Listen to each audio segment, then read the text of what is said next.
આ સ્ટેટ 1 વાળા જે મિત્રો છે ડીએલએડ કરેલા મિત્રો, બરાબર, તમારે તો ખરેખર તમારી આવી જે ઓપોર્ચ્યુનિટી છે, તમારે માત્ર ટેટ 1 પાસ કરવાની છે.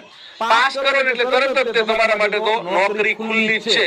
ઓનલી ક્વોલિફાય કરવાની છે ટેટ 1. ટેટ 1 તો પાસ થયેલા જ નહીં મળવાના, બરાબર છે. એટલે ટેટ 1 માટે તો જોરદાર તક છે. ટેટ 2 માટે ચેલેન્જીસ છે, કારણ કે એમના માટે ગ્રાન્ટેડમાં નાની મોટી ભરતી, થોડી ઘણી ભરતી, ટૂંકમાં ટેટ 2 ને થોડી ચેલેન્જ છે, પણ એ ચેલેન્જ તમારે સ્વીકારવી પડશે. ટાટ સેકન્ડરી, હાયર સેકન્ડરીમાં પણ હવે બહુ ઊંચું મેરિટ તમારે બનાવવું પડે, એટલે કે ઓછામાં ઓછા તમારે 160 આસપાસ સ્કોર કરવો પડે 200 માંથી, તો ટાટ વાળાનો મેર પડે. એટલે ટેટ 1 વાળાને તો ઓનલી પાસ કરવાની છે. હવે જે ટેટ 1 આવે એ પાસ કરી દે એટલે એમની નોકરી ફાઇનલ. ટેટ 1 વાળાને ઓનલી પાસ કરવાની છે. પાસ કરવા માટે તો ભાઈ પાસ કરવા માટે કેટેગરી વાળાને 82 અને જનરલ વાળાને 90, બરાબર. કેટેગરી વાળાને